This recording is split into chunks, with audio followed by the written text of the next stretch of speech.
Welcome back to The Explainer. Today, we're diving into a really cool mystery. Why does the Quran always mention hearing before sight? To figure this out, we're going to start our journey in a place we've literally all been, but absolutely none of us can remember: the total darkness of the womb.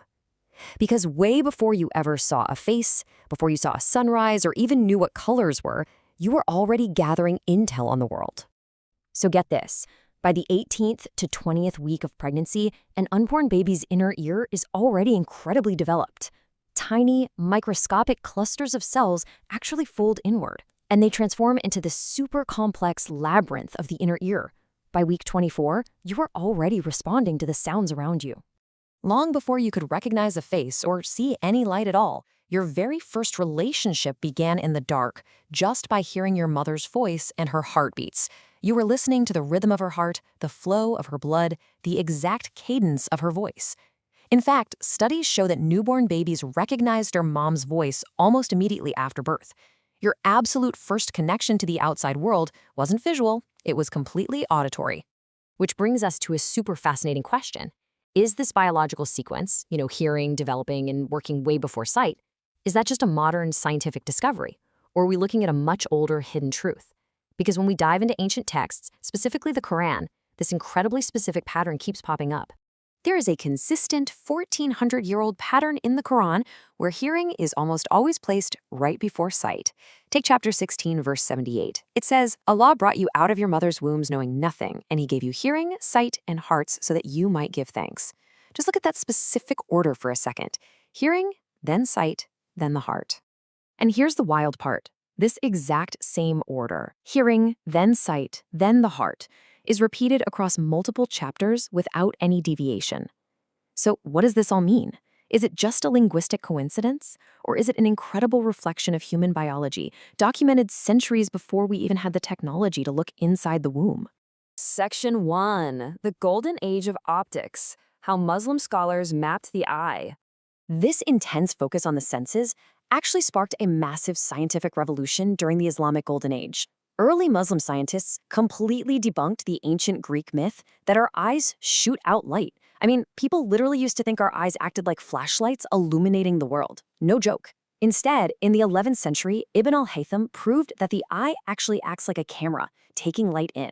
And later scholars built on that, mapping out how rainbows form and essentially laying down the entire foundation of modern color theory. Thanks to that foundational science, we now know just how insanely complex the human eye really is. It's packed with over 200 million distinct working parts. Your eyes are processing more than 36,000 pieces of information every single hour. It is literally one of the most powerful and complex biological cameras in existence. Section 2. The ear never sleeps. Biological and spiritual differences. But despite the eye being this absolute masterpiece of biology, let's compare it to the ear for a second, because the ear serves a totally different biological and spiritual role. While our eyes need light to work and can easily shut off with an eyelid, our ears basically never sleep. They don't have a natural shutter. They are constantly monitoring our environment, working in the pitch dark and keeping us alert even while we're dreaming. Hearing is our continuous, unbroken connection to the world around us. You'll also notice something really subtle but profound. The Quran uses the word ear in the singular. Why? Because hearing is a shared, unified experience. If you and your friends are hanging out in a room, you all hear the exact same sound at the same time. It's a unified field.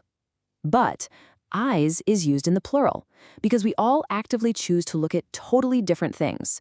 You have individual control over your visual focus. You can look away whenever you want. Section 3. The blessing of blind spots. Why seeing too much is a problem. Think about this for a second. What if our eyes were even more powerful? Would seeing absolutely everything actually be a good thing for our mental health? Imagine you're just an average person, or worse, a germaphobe, and suddenly you could see every single microscopic bacteria crawling on your food, your hands, or just floating around in the air. Life would become completely paralyzing. You wouldn't be able to take a single bite of your favorite food or even sleep in your bed without totally panicking. So this reminds us that the physical limitation of our eyesight is actually a massive hidden blessing from the Creator. The fact that things are microscopic is exactly what grants us our daily peace of mind. Sometimes, the things we cannot see are just as much of a gift as the things we can. Section 4. Miracles of the Senses, Healing the Blind. While our limited sight protects our sanity, the miraculous restoration of sight was actually one of the most profound signs granted to the Prophet Muhammad. For instance, Hubayb's 80-year-old father went completely blind after stepping on a snake egg and getting bitten. But through the Prophet's miraculous intervention, the man's sight was perfectly restored. Like so well restored that at 80 years old, he could effortlessly thread a needle. And the beautiful thing is, we don't even need any physical depictions or drawings to feel the power of these moments. Restoring someone's vision like this is seen as the ultimate act of divine mercy. Section 5.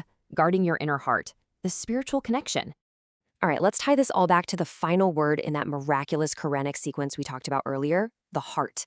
Because there is a very deep, very real connection between what our eyes consume and our inner health. The eye is the absolute most immediate entry point to the heart, so guarding our physical gaze protects our spiritual vibe. It literally starts with just a look, which triggers a thought, which stirs the heart, which leads to an action. In our modern age of endless smartphone doom scrolling, protecting what you look at is literally the ultimate form of mental and spiritual self-care. There's this super striking quote from the Islamic scholar Ibn Taymiyyah. He warns that vision is like a poison arrow to the heart. Basically, whatever we allow into our eyes is going to directly impact our emotional state, our mental health, and our spiritual peace. An unchecked gaze can leave you feeling super anxious, disorganized, and just totally drained. The eye rules the heart. And here's where it all comes full circle. Modern science shows us that while the fetal heart develops really early on, it only becomes a fully functioning, oxygen-pumping organ after birth. In the womb, the baby relies completely on the mother's umbilical cord. But the second they are born, specific ducts close up and the baby's heart begins pumping oxygenated air totally on its own. This perfectly explains why the heart is mentioned last in that Quranic sequence.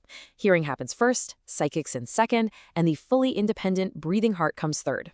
It is an absolute scientific masterpiece. When we consciously protect our physical sight and hearing, we develop something incredible called basira. This is a profound spiritual insight. It allows your heart to see truths that your physical eyes might completely miss. It's like having spiritual 20/20 vision. When you lower your physical gaze from things that bring you down or harm you, your heart gets illuminated with a much deeper, much clearer vision. By invoking the divine name Ya Basir, we remind ourselves that while our physical sight is beautifully complex, it's ultimately pretty limited. But the Creator's vision? It encompasses every single hidden intention and every microscopic atom of our existence. He is the all-seeing. Cultivating this kind of awareness really helps us beautify our inner and outer states because we know we are always under watchful, caring eyes. So, as we wrap up this explainer, I want to leave you with one final thought to chew on today. Your hearing and your sight are literally the magnificent gates to your entire inner world. So ask yourself, what are you letting your eyes and ears feed into your heart today? Keep learning, keep reflecting, and I'll catch you guys in the next explainer.